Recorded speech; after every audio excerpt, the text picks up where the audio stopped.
Chapter 5-6. Lin Qingshan, terima kasih kepada keluarga Qin yang sangat mempercayaimu. Kamu benar-benar mencuri semua senjata.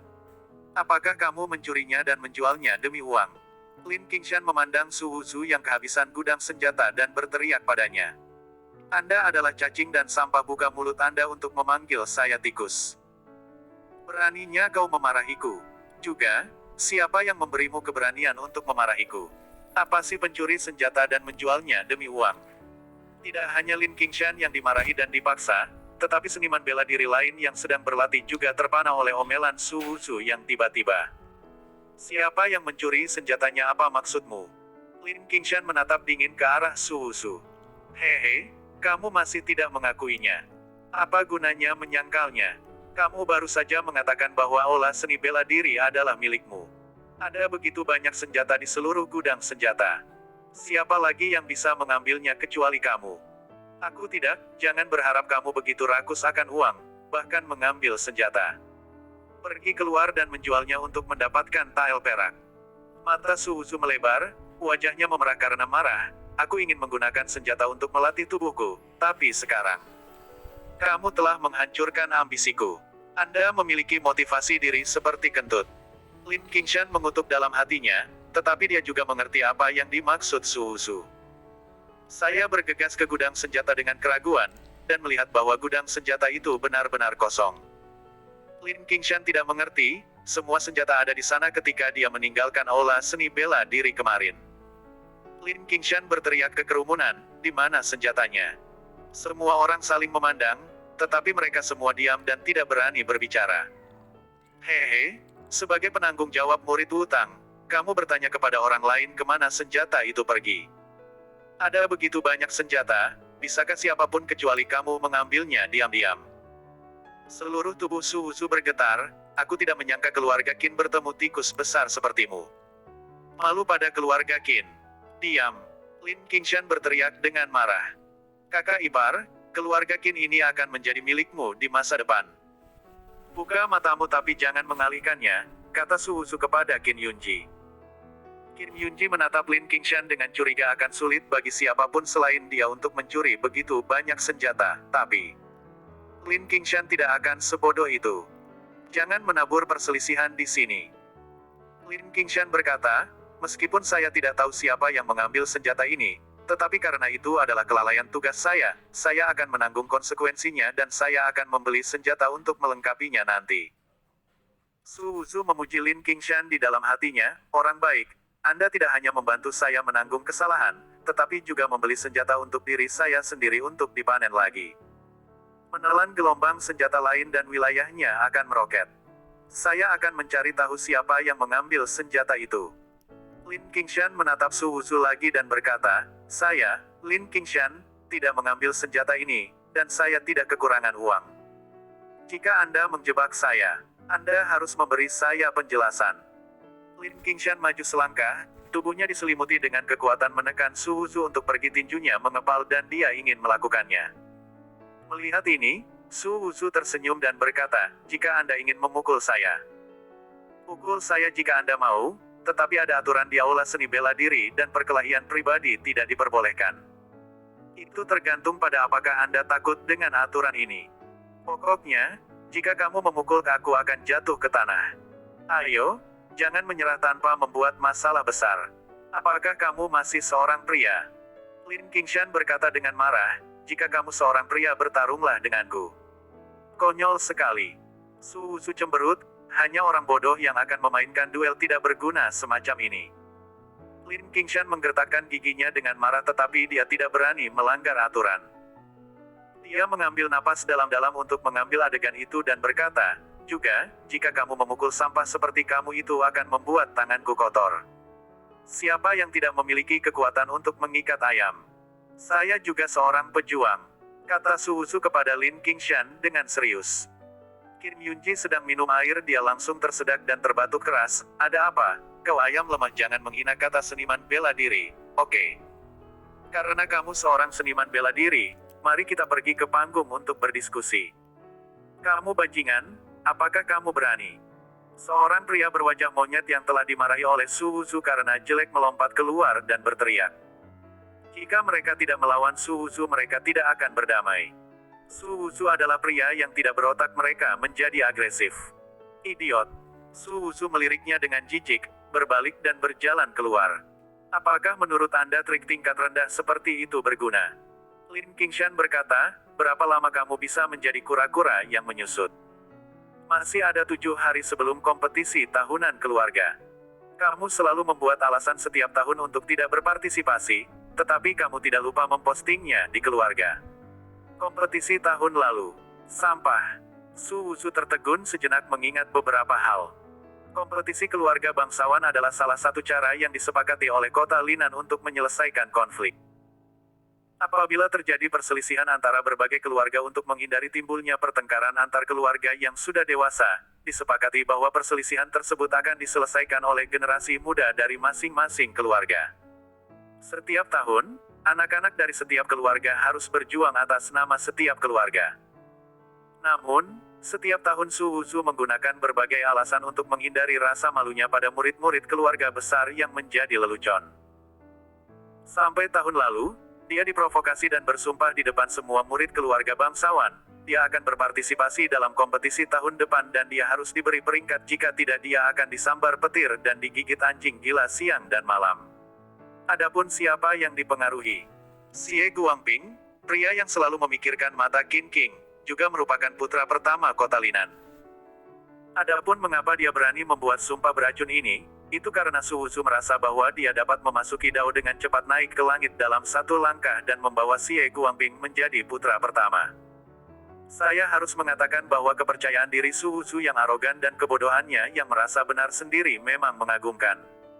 Ingat, Anda harus membakar dupa dan menyembah Buddha untuk berdoa agar Dabi tidak dipukuli sampai mati dan cacat kali ini. Lin Qingshan mencibir. Siapa yang memberitahumu bahwa aku akan berpartisipasi dalam kompetisi? Su Wuzu memandang Lin Qingshan dan bertanya. Semua orang linglung apa yang dia maksud dengan tidak berpartisipasi? Kau bersumpah, kata seseorang. Itu hanya sumpah, ini bukan masalah besar. Su Wuzu menghina, dia telah bersumpah pada banyak gadis di bumi dan mendapatkan gelar bajingan. Lin Qingshan dan Qin Yunji saling memandang, bersumpah suatu hal yang suci, menurutnya, tidak ada bedanya dengan kentut. Apakah kamu tidak takut dihukum? Kata Lin Qingshan. Hukuman Tuhan. Disambar petir. Saya tidak berpikir Lei begitu membosankan dan peduli padaku, seorang pria kecil. Digigit anjing gila. Saya pikir saya mampu membunuh beberapa anjing. Adapun dilecehkan dan tidak menepati janjiku, aku bilang aku sepertinya tidak dimarahi sekarang dan itu bukan apa-apa, kata Su Wuzu acuh tak acuh. Semua orang benar-benar terdiam, bagaimana orang bisa begitu tidak tahu malu dan mereka patuh ketika mereka bertemu dengan orang yang tidak tahu malu. Sepupu menikahi bajingan sepertimu sungguh menjijikkan memikirkannya, kata Lin Qingshan. Rasa jijikmu bukan urusanku, dan aku tidak menjijikkan. Su Wuzu menjawab Lin Qingshan dengan ekspresi bodoh di wajahnya. Ya, kamu bukan laki-laki, kamu hanya sampah. Kamu tidak berani berpartisipasi dalam kompetisi. Karena Paman Qinli menghargaimu, kamu hanya bisa terus merusak reputasi dunia. Keluarga Qin. Lin Qingshan mendengus. Metode agresifnya terlalu naif. Apakah seorang pria masih harus membuktikannya padamu? Kamu dapat mengubah kepribadianmu dan menjadi seorang wanita terlebih dahulu.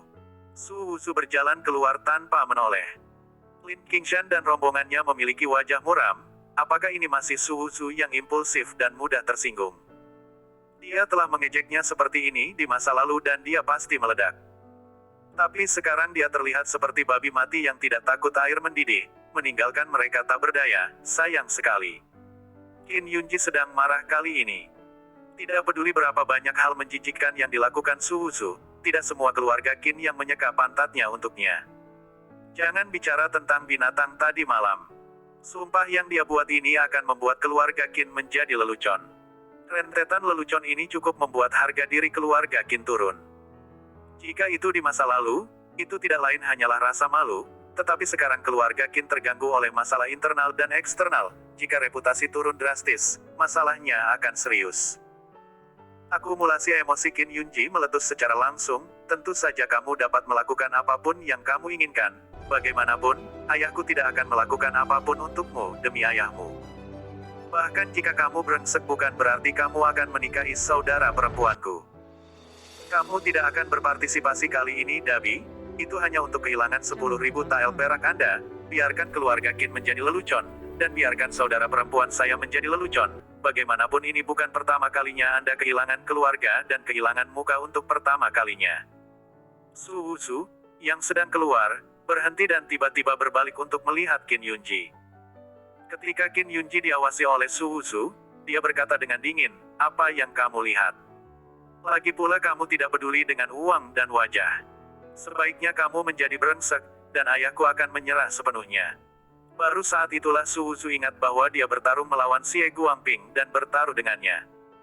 Mengambil bisnis keluarga-keluarga Su sebagai taruhan, bertaruh bahwa dia bisa mendapatkan tempat di kompetisi tahun ini. Meskipun Su Wusu adalah pecundang, keluarga Su juga merupakan keluarga kaya dan keluarga itu tidak sepenuhnya dikalahkan. Hanya saja Qin Li, yang dikalahkan, tidak tahan, dan secara paksa membantunya menjual bisnis keluarga, dan mendapatkan 10.000 tael perak untuk membantunya. Untuk waktu yang lama, makanan Su Wusu ditanggung oleh keluarga Qin dan dia lupa untuk sementara waktu. 10.000 tael perak, berapa banyak cairan yang ditelan mangkuk hitam itu? Bagaimana bisa kekayaan yang begitu besar menjadi murah bagi orang lain? Saya tiba-tiba berpikir, bagaimana mungkin sumpah yang saya buat tidak benar?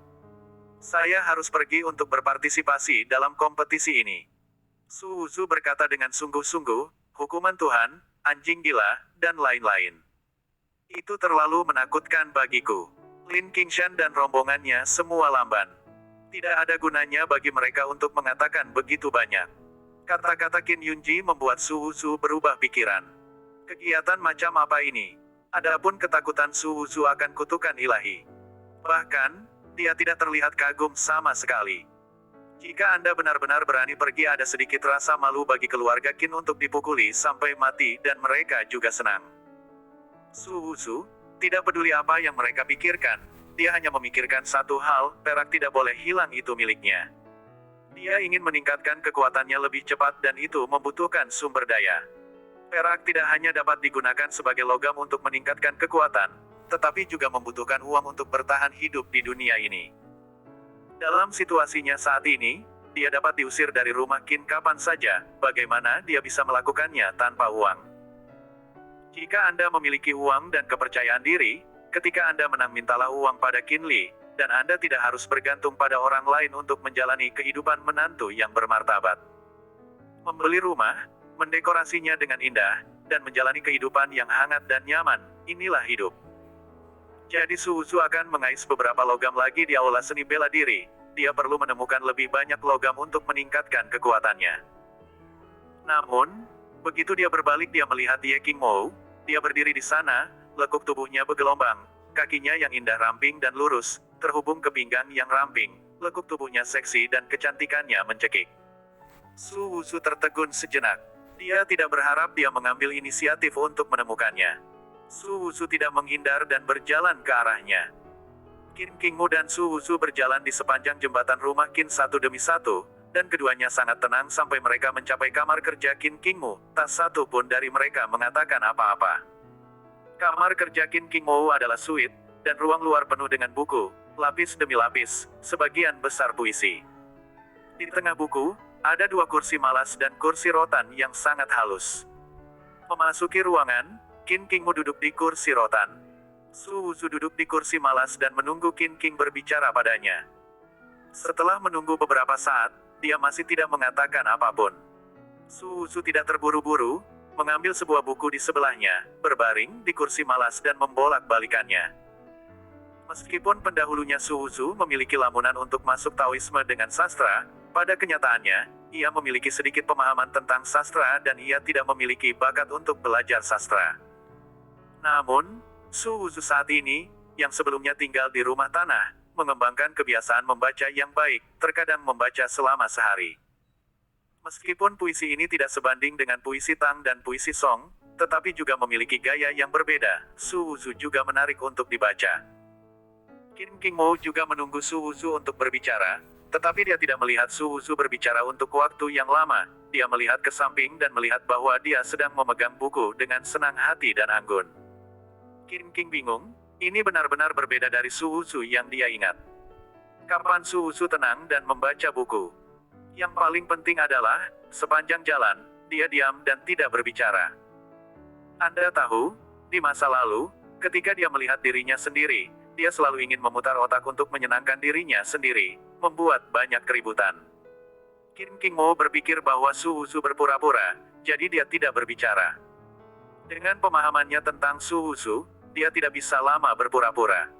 Lebih dari 1 jam kemudian, Su Wushu sudah mengganti buku di tangannya, dan dia masih membaca dengan tenang. Bagaimana dengan buku ini? Qin King Mo bertanya dengan aktif. Tidak buruk, saya sangat suka puisi ketinggian air kolam rata dalam hujan, dan cermin bersinar di atap. Jawab Su Wushu. Qin King tertegun sejenak, tetapi dia benar-benar melihatnya dengan serius. Dalam buku ini adalah puisi di kolam renang setelah hujan, favoritnya juga. Jangan ambil hati, ini adalah tipuan Xie Guangping untukmu. Qin King memandang Su Wushu dan berkata. Dia tahu bahwa Su Wushu sangat menyukainya. Lakukan segala macam hal untuk menarik perhatiannya dan menyenangkannya. Dia belajar sastra, dia mengikutinya. Hanya saja bakatnya terlalu buruk, dan dia tidak bisa tenang. Tapi, saya sendiri tidak memiliki pengetahuan. Setelah belajar puisi dan menghafal sebuah artikel, saya merasa bahwa saya berbakat dan akan segera memasuki Tao. Dengan cara yang sama, Su Wushu terlalu posesif dan tidak mengizinkan siapapun untuk memukulnya. Karena hal inilah Xie Guangping memprovokasi Su Wushu dan membuatnya bersumpah dan bertaruh. Ah, tidak apa-apa, mari kita coba. Su Wushu berpikir dalam hati bahwa saingan terkuat dari keluarga bangsawan adalah Alam Hautian. Dia tidak perlu takut jika dia menelan lebih banyak logam. Yang terpenting, untuk uang. Qin King Mo berpikir bahwa Su Wushu masih iri dengan gagasan Xie Guangping tentangnya yang ingin memperjuangkannya dan membujuk. Saya sudah menikah dengan Anda, Xie Guangping tidak memiliki kesempatan untuknya dan saya tidak seperti orang itu juga. Itu benar-benar tidak ada hubungannya dengan dia, kata Su Wushu. Qin King sedikit mengernyit, masih sangat keras kepala. Anda tidak tahu bahwa jika Anda berperang dengan karakter Anda mungkin terbunuh. Lupakan saja, dia selalu tidak patuh dan egois. Bisakah kamu memberiku penjelasan? Mengapa kamu harus melakukan hal seperti itu kemarin? Mata dingin Qin King menatap Su Wushu. Meski dipaksa menikah, namun pada malam pernikahan suaminya, ia naik ke ranjang sahabatnya dan mengunjungi rumah bordil. Siapa yang tahan menghadapi hal seperti itu? Su Wushu ingin mengatakan bahwa Lin Qingqi mengundangnya ke kamarnya, tetapi dia membuka mulutnya dan masih tidak mengatakannya. Lin Qingqi adalah sahabatnya dan jika dia mengatakan ini, orang lain tidak akan mempercayainya dan mereka akan berpikir bahwa mereka melalaikan tanggung jawab mereka. Tidak bisa menjelaskannya. Misalnya, mengapa Lin Qingqi menariknya ke dalam ruangan? Dia adalah orang yang terkenal jahat, bukankah Lin Qingqi menyukainya? Apakah tidak ada penjelasan? Qin King menutup matanya, dan dia sangat kecewa pada Su Wushu. Awalnya, dia siap menerima takdir. Tapi, bagaimana mungkin orang yang terobsesi dengan seks membuatnya menerimanya? Bahkan jika seseorang adalah sampah, dia harus memiliki garis bawah. Celadin menangis padaku kemarin, dan aku tidak ingin mengatakan apa-apa tentangmu. Kamu adalah suamiku, dan ini telah menjadi kenyataan. Di masa depan, kamu masih akan menjadi penguasa keluarga Qin, tapi aku harap kamu tidak akan sama seperti sebelumnya. Adapun Anda dan saya akan berkonsentrasi belajar sastra di masa depan, dan saya khawatir saya tidak akan dapat memenuhi tanggung jawab sebagai istri. Qin King bertanya kepada Su Wushu, apakah kamu mengerti maksudku? Dimengerti. Hanya saja semua orang akan tidur di ranjang terpisah di masa depan. Su Wushu telah melihat terlalu banyak pasangan berselisih di bumi, bagaimana mungkin dia tidak mengerti? Melihat dia mengatakan tidur secara langsung, wajah cantik Qin King diolesi dengan lapisan blush on. Biarkan saya mengingatkan Anda lagi, jangan pergi untuk berpartisipasi, itu sangat berbahaya, kata Qin King Mo. Tidak masalah, aku akan segera menjadi lebih kuat. Su Wushu menjawab dengan santai. Masih merasa begitu baik tentang diri saya sendiri, sombong dan tidak mampu mengenali diri saya sendiri. Qin King Mo menggelengkan kepalanya tidak mengatakan apa-apa, dan tidak ada gunanya mengatakan apapun. Su Wusu berjalan keluar dari kamar kerja Qin King, berpikir tentang cara mendapatkan beberapa logam, ketika dia melihat beberapa pelayan berjalan dengan sebuah kotak berisi pedang. Ini membuat mata Su Wusu tiba-tiba bersinar. Dia dengan cepat menghentikan semua orang dan berkata, "Tunggu." Beberapa pelayan dihentikan oleh Su Wusu, sedikit mengernyit, tetapi mereka hanyalah pelayan rendahan, dan mereka sama sekali tidak berani melawan Su Wusu. "Apa yang kamu lakukan?" Su Wusu bertanya-tanya apakah dia bisa memeras beberapa. "Tuan Qin meminta kami untuk memberinya senjata terbaru untuk dilihat." Pelayan itu menjawab, "Paman Qin, mengapa kamu ingin melihat ini?" Su Wusu merasa bahwa orang-orang ini menggunakan Qin Li untuk menekannya. Dia bertanya dengan acuh tak acuh, meraih kotak-kotak ini, dan mengeluarkan pedang panjang. Masing-masing pedang panjang ini memiliki kualitas yang sangat baik, jauh melebihi pedang di gudang senjata. Untung, mangkuk hitam itu pasti lebih baik daripada pedang besi itu ketika ditelan. Su Wusu bergumam pada dirinya sendiri, melambaikan pedang panjang di tangannya. Selama ayunan, tanpa dorongan Su Wusu, niat pedang yang tercetak di kedalaman jiwa bergerak bersamanya dan menembus ke dalam pedang, membuat pedang itu sedikit lebih keras. Beberapa pelayan melihat Su Wusu mengambil pedang dan mengayunkannya, dan mereka menatap Su Wusu dengan saksama. Yang ini tidak memiliki karakter, dan mungkin mereka ingin mengambil pedang ini dan menukarnya dengan uang untuk disia-siakan. Keluarga Mao dan Li menghasilkan pedang dengan kualitas yang lebih baik, dan keluarga Qin kami ditindas karena hal ini. Oleh karena itu, Tuan Qin menginstruksikan para pembuat pedang untuk meningkatkan kualitasnya. Kumpulan ini adalah kumpulan pedang baru, dan saya akan menunjukkannya kepada Tuan Qin. Pelayan menghadap Su Wusu, dia berkata, "Tuan Qin masih menunggu kami, Su." "Paman, apakah Anda membiarkan kami pergi dulu?" "Benarkah apa yang diinginkan Paman Qin?" Su Wusu bertanya dengan curiga. Dia memiliki sepasang pedang di tangannya dan ingin mengambil kesempatan untuk mengambilnya, tetapi orang-orang ini menatap terlalu dekat, dan dia tidak bisa memulai. "Tuan Qin sedang terburu-buru," jawab pelayan itu. Menatap Su Wusu saat berbicara, membuatnya sangat tidak senang. Mata seperti apa yang mereka miliki, apakah mereka masih bisa mencuri pedangmu? "Ada apa? Menatap begitu keras, aku tidak bisa memulai. Aku ingin keduanya." Melihat Su Wusu tidak bisa ikut, dia mengambil dua dari mereka secara langsung. Terlepas dari apa yang dipikirkan orang-orang ini, ambil saja dan pergi. Beberapa orang ingin menghentikan Su Wusu, tetapi melihat Su Wusu keluar dari kamar wanita, dia tidak berani menghentikannya, jadi dia hanya bisa melihat Su Wusu pergi. Aku tidak tahu apa yang dipikirkan Qin Ye, tapi dia meninggalkannya di rumah Qin. Mengapa menyimpannya? Keluarga Qin khawatir tentang masalah internal dan eksternal, tetapi dia masih bermain-main. Dia harus menyia-nyiakan dua pedang dengan imbalan uang. "Hei, aku tidak tahu dari mana keluarga Mao dan Li mendapatkan pedang yang memelihara Jianyi. Sulit bagi kita untuk membandingkan pedang ini. Ya, bisnis senjata diambil, dan keluarga Qin tidak jauh dari keruntuhan. Apa yang harus kita lakukan? Kalau saja pedang kita juga bisa dipelihara dengan niat pedang."